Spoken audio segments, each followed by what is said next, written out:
Olá, gurias! O mergulho na taça desse episódio segue em Portugal com um roteiro especial perto de Lisboa. E o papo hoje é comigo, Alexandra Aranovic, direto do Brasil. E comigo, Andréia Debon, direto da Itália. Vamos lá, Ali! Antes, uma rápida apresentação dos vinhos de Portugal para as gurias. Portugal é um pequeno país de apenas 581 quilômetros de comprimento e 195 quilômetros de largura. Para vocês terem uma ideia, isso é mais ou menos o estado de Santa Catarina. Inversamente proporcional ao seu tamanho é a sua diversidade de solos e microclima. É justo isso que faz o país ter tanta diversidade de uvas, estilos de vinho e de regiões viníferas. Para ter uma ideia, Portugal tem mais de 250 variedades de uvas nativas, ou melhor, de castas autóctones. Falei sobre elas no vocabulário do vinho do episódio 4, vocês lembram? Algumas das mais famosas e conhecidas no Brasil são Alvarinho, Arinto, Touriga Nacional, Touriga Franca, Castelão, Tinta Roriz. São tantas que a gente até se confunde. Tem muitas com nomes exóticos, como Esgana, Cão, Amor Não Me Deixes, Carrega Burros e Pé Comprido. E não é só o número de uvas que impressiona em Portugal. Esse pequeno país tem nada mais, nada menos do que 14 regiões vinícolas demarcadas.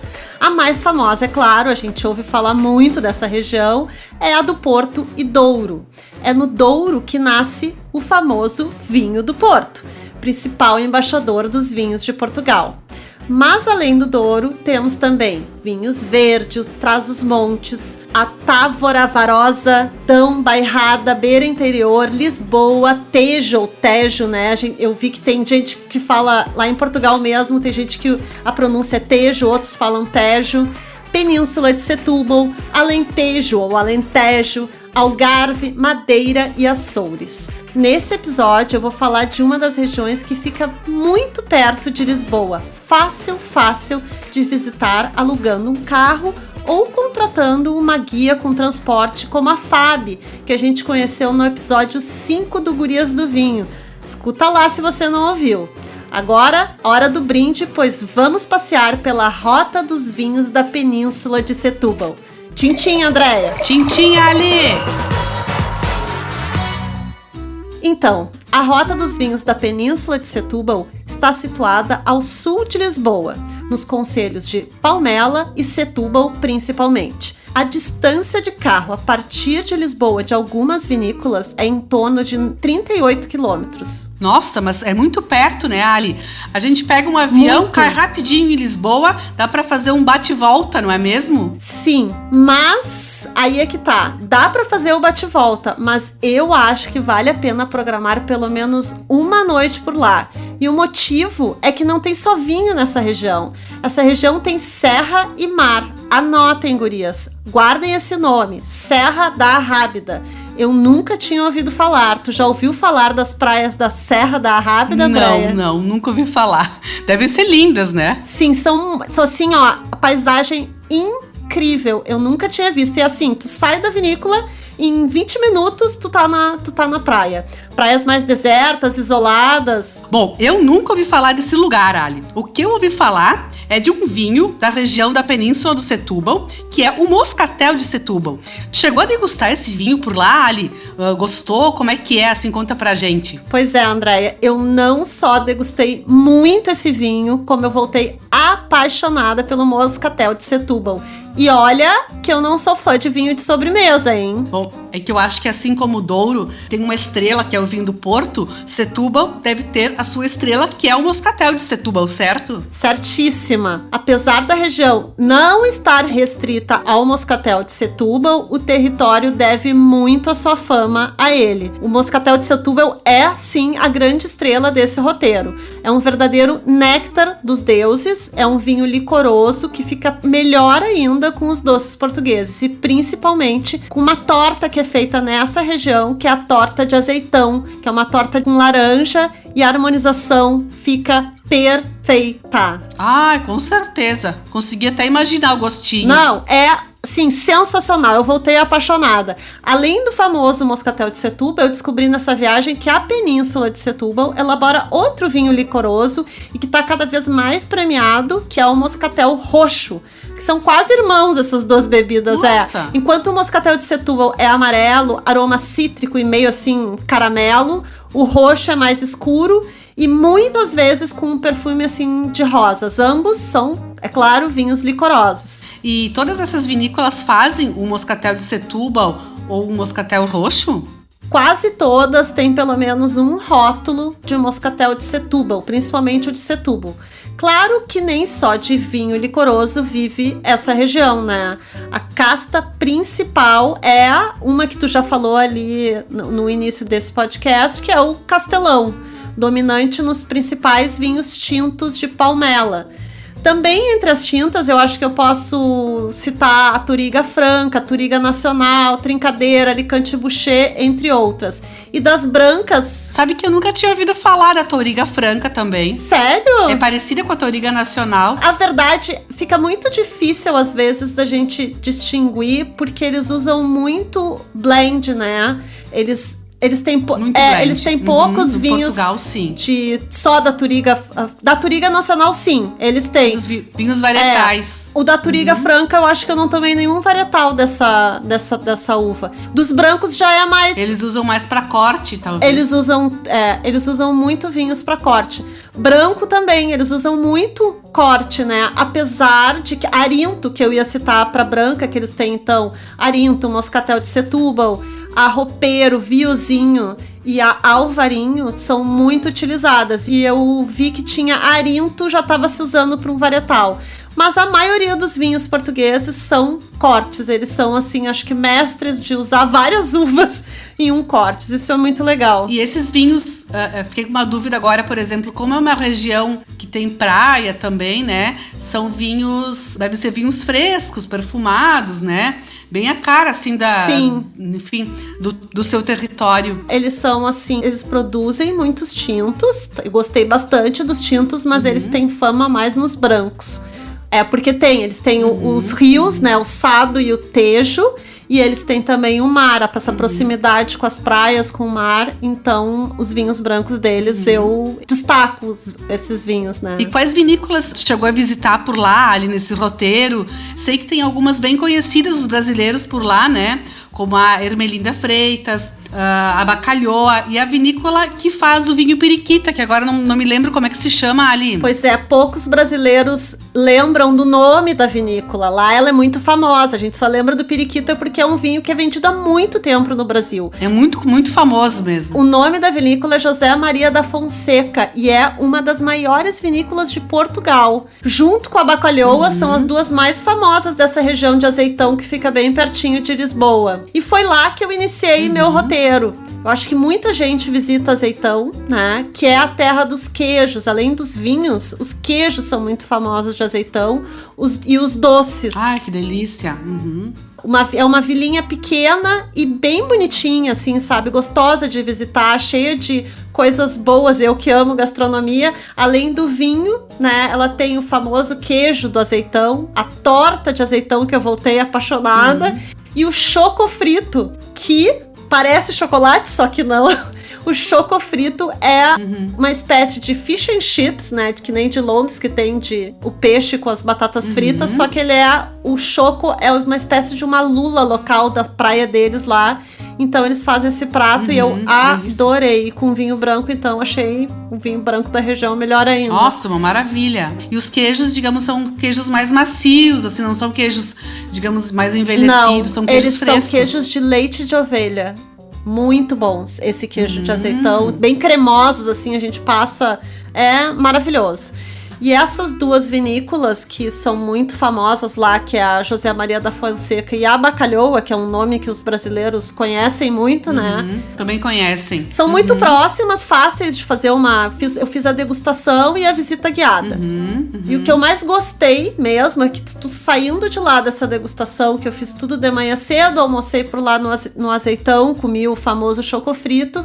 E aí, logo depois que eu saí da Bacalhoa, que a gente ficou sabendo que tinha um mirante para essas praias isoladas da Serra da Rábida, a gente pegou o carro e disse, não, vamos ver isso. E a gente foi pro mirante, 20, 25 minutos, a gente tava ali diante de uma paisagem, assim, um mar transparente. Adorei, amei, assim, muito legal. Ai, que show! E aí tu disseste que tu dormiu então nessa região, chegou a ver um hotel, ficou numa pousada? Então, esse é, por isso que eu disse, né, eu acho que vale a pena, porque a hospedagem para mim foi no ponto alto desse roteiro, né, foi dentro de uma vinícola menor e familiar em Palmela, perto também ali de Azeitão. A vinícola se chama Quinta do Piloto. Não é bem um hotel, tá? É um alojamento estilo guest house. Achei bem legal a proposta, porque é uma propriedade antiga da vinícola e eles restauraram parte dessa propriedade, montaram como se fosse uma casa, assim, para hóspedes, né? Tem três quartos, uma suíte, cozinha, quarto, uma área gostosa para fazer uma refeição na rua. E aí tu abre um portãozinho e tu tá na vinícola. E aí nessa vinícola tem um deck incrível que tem uma vista do pôr do sol. Que show! Muito legal. Com um dia limpo, como foi o nosso pôr do sol, dava pra ver Lisboa, que eu achei inacreditável. A gente enxergava a ponte lá, Vasco da Gama, de Lisboa, e até com um olho bom até o Cristo lá de Lisboa. Nossa, que lindo. Fizemos a degustação também na Quinta do Piloto, no outro dia de manhã, e numa vinícola muito próxima ali, que é a Venâncio da Costa Lima. Essas duas vinícolas, pra mim, foram os melhores moscatéis de Setúbal e Roxo que eu provei, por isso que destaco essas duas, né? Em Palmela, ali também pertinho da Quinta do Piloto, tem um ponto imperdível e que eu achei sensacional, que resume a rota dos vinhos da Península de Setúbal, e acho que é um exemplo até para outros roteiros de enoturismo. É a Casa Mãe, o nome do lugar. Casa Mãe seria, digamos, a mãe de todas as vinícolas. Pois é, resumindo, é mais ou menos isso. É um excelente local para iniciar o roteiro, aliás. Eu não comecei por lá, mas eu também indico começar por lá, porque a Casa Mãe da Rota dos Vinhos da Península de Setúbal, ela funciona como loja, café e wine bar. Ela apresenta os vinhos, né? Tem estandes, né, com todos os vinhos. Tu pode pedir, tu pode degustar lá se tu quiser. E não só os vinhos, tem produtos regionais da Península de Setúbal. Então tinha as tortas, tinha sorvete com os sabores locais, tinha o queijo, aí tinha também essências, né? Outros tantos produtos, artesanatos. E além disso, ela é um centro de informações turísticas. A partir de lá, tu pode montar o teu roteiro. E além de ser, né, ter loja desses produtos regionais, ela também é um centro de informações enoturísticas. O turista pode chegar lá e montar a partir de lá, ver o que tá acontecendo, se tem uma programação especial no roteiro, né? Pode pedir para eles fazerem reservas de degustações. Claro, pode ter alguma programação artística. Eles têm programações de época, então Vindima tá acontecendo algumas programações e aí o turista pode agendar a partir desse local. Então, eu achei uma baita ideia para outros roteiros de enoturismo até no Brasil, né? A gente não vê um local assim. Não, com certeza. Eu acho que talvez no Brasil falte um pouco, talvez um centro de informações que agregue um pouco tudo, assim, né? Que a pessoa possa fazer uma micro degustação de alguns produtos típicos e aqui tivesse alguém que pudesse dar uma ajudinha para elaborar um roteiro de um dia, de 2 dias, né? Eu acho que é legal. E nesse espaço dá para degustar os vinhos também? Sim, tu pode degustar e eu achei legal isso, que tu pode visualizar, né? Então eles têm assim painel assim com todas as garrafas de moscatel da região, quer dizer, todas ou a maioria, vinhos rosés, vinhos tintos, né? Marcas, tá por estilo de vinho e por marcas. Então aí tu tem uma ampla visão de quem é que faz parte ali do roteiro, quem é que tá. Então isso eu achei interessante. Eu não sei, Alice, se é nessa região da Península do Setúbal que tem as vinhas plantadas na areia, é isso? Sim, isso é muito legal. Tu sabe tudo, né, Andréia? Meu Deus do céu. Não é em toda a região, mas em parte dessa região, na área rural, principalmente ali eu vi, foi em Fernando Pó, que tem as famosas vinhas plantadas na areia. Eu nunca tinha visto as vinhedos na areia, né? Achei muito legal. E para essa região que eu visitei mais 2 vinícolas nessa região da rota, eu achei interessante também a estrada até lá, que é linda, porque a gente também, outra coisa que a gente ouve muito falar, que são os sobreiros, né? Para quem não sabe, os sobreiros são as árvores que se extrai a cortiça para fabricação das rolhas. Eu só tinha visto sobreiros em fotos na internet, né? Então, na estrada para ir até Fernando Pó, a gente vê muitos sobreiros, daí tu tem uma noção. E aí, eu chegando em Fernando Pó, eu visitei a Casa Ermelinda Freitas, que é uma vinícola também que chega a muitos rótulos dessa vinícola aqui no Brasil. E em Portugal, a gente encontra muitos vinhos deles no supermercado, né, bons, né, de preços a partir de 3 euros, né, vai de 3 a vários euros. E também pertinho da Ermelinda tem a Fernão Pó. E aí foi na Ermelinda que eu vi, eles têm uma sala muito interessante que mostra como é essa extração da cortiça, né, do sobreiro, dá pra ver bem direitinho, achei bem interessante. Sim, que é um processo também incrível, porque o sobreiro ele demora anos, né, para poder se fazer a extração. Então, por isso que as rolhas hoje elas acabam ficando caras, porque é um processo, digamos, é muito manual, assim, né? E a planta ela demora anos para poder se regenerar, para depois fazer uma nova, digamos, mais uma parte do sobreiro para poder fazer as cortiças. E eu não sabia por quê, mas as árvores estavam todas numeradas, 5, 6, aí e eu descobri depois ali nessa sala que tu tem a primeira extração, tu tira da árvore, né, nasceu, a tua primeira extração que tu faz nela, se eu não me engano, tu tem que esperar depois dessa primeira extração 9 anos pra fazer de novo. E depois... eu acho que é por aí, 9 ou 10 anos. E depois de 7 em 7. Então, esses números é o tempo, né? Se ela tá ali assim, que são 5 anos. Eles vão, a cada ano, trocando o número pra saber quanto tempo passou, pra ver se já pode extrair de novo, né? Então, muito legal.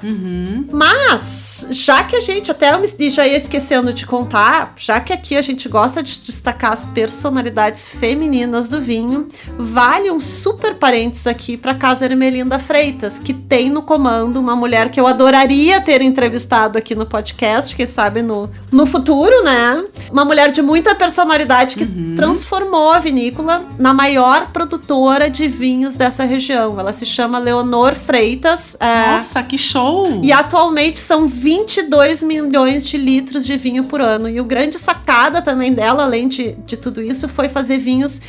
Eles têm uma visão que eu achei muito legal. Eles fazem vinhos para todos, né? Eles que tiveram essa sacada de fazer vinhos de 3 euros. Eles querem fazer um bom vinho para um público que não tem ou querem estar de 3, 5 euros, como vinhos mais de 40 euros, né? Eles têm esses dois. Eles têm muitos rótulos, muitos. Eles têm uma parede de rótulos, é impressionante o número de rótulos, né? Sim, nossa, e 22 milhões de litros de vinho é vinho, por ano. É vinho. Ela deve fazer um trabalho incrível, assim. Acho que vale a pena colocar no Google Leonor Freitas pra ver quem ela é, sabe? Que show! Então, né, vamos dar o nosso brinde à Leonor, né? Essa nossa produtora de vinhos de Portugal, que faz tanto sucesso por lá e que vale a pena a gente conhecer, então, né, Ali? Vamos lá? Tchim, Andréia. Tchim! Bom, Ali, eu acho que vamos pular aquela nossa dica destino e vinho e viagem, né? Porque, pois todo esse nosso episódio teve um destino, vinho e viagem, que foi a Península, Rota do Setúbal de Portugal, né? Verdade. O que tu acha, Ali? Né? Eu acho que eu só falei de destino, vinho e viagem muito nesse episódio. E esse é apenas um dos roteiros de vinho de Portugal tem para se descobrir, porque são vários, né? Então quem sabe nos próximos podcasts a gente vai apresentando os diversos roteiros que a gente tem pela Europa, pelo Brasil, seja Portugal, seja Espanha, seja Itália, seja o nosso Brasil, que é tão grandioso e que o enoturismo tanto tá crescendo, né, Ali? Que é a minha paixão, né? Tu sabe muito mais de vinho que eu, mas eu acho que tu também tá sabendo, tô aprendendo muito de enoturismo aí, mas pra mim, assim, eu acho que eu me apaixonei depois antes pelo enoturismo e depois pelo vinho, né? né? Eu me apaixonei pelo vinho por causa do enoturismo. Acho que acontece com muita gente. Com certeza. Eu acho que talvez as pessoas saem para fazer um passeio e acabam descobrindo vinho, nunca mais conseguem sair desse mundo, né, Ali? E nós, eu acho que somos prova real disso, né? Eu vejo muita gente assim. E hoje transformamos o nosso trabalho nisso, né? Hoje nós trabalhamos com vinhos e com enoturismo. Então, é um setor, assim, que ele é apaixonante. Bom, Ali, como a gente não vai, então, falar de destino, vinho e viagem, fala pra gente um vinho que tu mais gostou dentro do nosso quadro Bebi, Gostei, Indico. Eu acho que eu falei vários ali, tá? Mas primeiro o Moscatel de Setúbal, sem dúvida. Eu acho que tem que perder o preconceito com o vinho doce, porque eu tinha, né? E a gente tem que saber a hora de provar ele, que esse vinho é perfeito com sobremesa, ainda mais portuguesa. E como é a região do queijo de azeitão, feito com leite de ovelha, que nem eu falei, né? Eu acho que eu amei os brancos de castas locais, né? Que é com as castas Arinto, Viozinho, Roupeiro, Loureiro, enfim. Eu amei os brancos e eu não citaria um ou outro. Eu acho que são... Experimentem, né? Escolham o favorito. Eu gostei de vários, mas eu gostei dessas castas Arinto, Viozinho, Roupeiro. Normalmente, que nem eu falei, são blends, poucos são varietais. Sim, normalmente são blends, né? Difícil. Eu tava pensando, né? Não são, digamos assim, quando tu acaba visitando o roteiro de enoturismo, eu acho que tudo se completa, né? Quando tu tens a oportunidade de chegar numa região, num território pequeno e poder degustar o queijo local, a sobremesa local, com os vinhos locais, isso transforma a viagem, né? Eu acho que é isso que faz mais sentido, assim, que deixa o enoturismo tão gostoso, né, Ali? Eu também acho. Gosto muito disso. E qual seria, Ali, o vocabulário do vinho deste episódio com o tema Portugal? Já falamos no episódio anterior sobre os vinhos verdes. E agora? Pois é, eu pensei muito e achei que melhor do que... Eu acho que eu queria dar uma dica. Não é bem um vocabulário, mas é a dica dos vinhos, já que a gente falou tanto do Moscatel de Setúbal, que é sobre vinhos licorosos, que também são chamados vinhos fortificados ou de sobremesas. São os vinhos doces. Portugal tem o vinho da Madeira, né, o Porto e o Moscatel de Setúbal. Todos excelentes e famosos, né? São praticamente o cartão de entrada dos vinhos portugueses. E como eu falei, muita gente tem esse preconceito com os vinhos doces, eu já tive. Mas aí é mais do que o vocabulário, que eu disse, é uma dica. É preciso degustar eles na hora certa, tá? Os portugueses, eles degustam esses vinhos como um aperitivo antes da refeição. Eu vi muita gente me indicando isso. Mas mais ainda com a sobremesa. Eu acho que tem que finalizar sempre com um docinho português e a sobremesa, e aí vocês vão se abrir para esses vinhos. Então, não é bem é um vocabulário dica. Sabe que aqui na Itália, assim, essa questão de beber o vinho de sobremesa, eles também curtem e eles harmonizam com queijos. Então, a sobremesa são diversos tipos de queijos e que tu podes harmonizar com o vinho de sobremesa, né? Então dá essa quebra na harmonização e que fica uma delícia, assim. Então dá para ser até um vinho de sobremesa, um licoroso, com uns queijinhos até mais picantes. Eu acho que também fica legal como sobremesa. A gente não fazia o podcast, eu fiz essa sobremesa contigo lá em Flores da Cunha, tu te lembra? No restaurante da Escola de Gastronomia.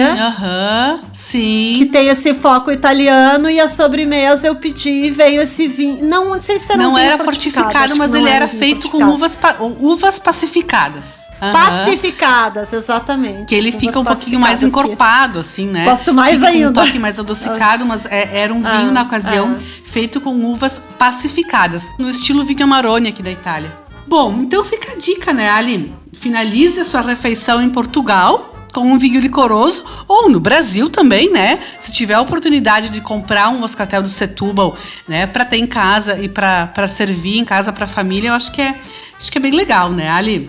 E se for no Brasil, finaliza com o nosso também tem isso, né? espumante moscatel, né? Também tem isso, porque no Brasil temos o espumante moscatel, mas nós temos excelentes vinhos licorosos no Brasil também. Diversas vinícolas fazem, então é só olhar no portfólio dessas vinícolas. Várias fazem também moscatéis, né? Digamos, vinhos licorosos elaborados com a uva moscatel. Bom, né, Ali? Então estamos finalizando este episódio especial sobre Portugal, sobre o roteiro Vinhos da Península do Setúbal. E quem quiser saber mais sobre esse roteiro de Portugal, tem dicas lá no caféviagem.com, né, Ali? Sim, tá tudo lá no site caféviagem.com, no Instagram do Café Viagem e agora aqui no podcast Gurias do Vinho. Um recadinho final aí para as gurias. Se vocês estão gostando do conteúdo aqui das Gurias do Vinho, compartilhem com as amigas. E também deem um follow lá no Spotify em Gurias do Vinho.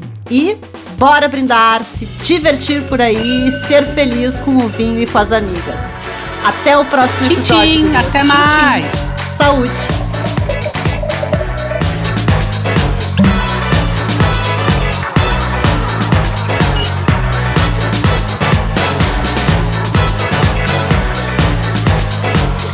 Gurias do Vinho é uma produção América Podcast.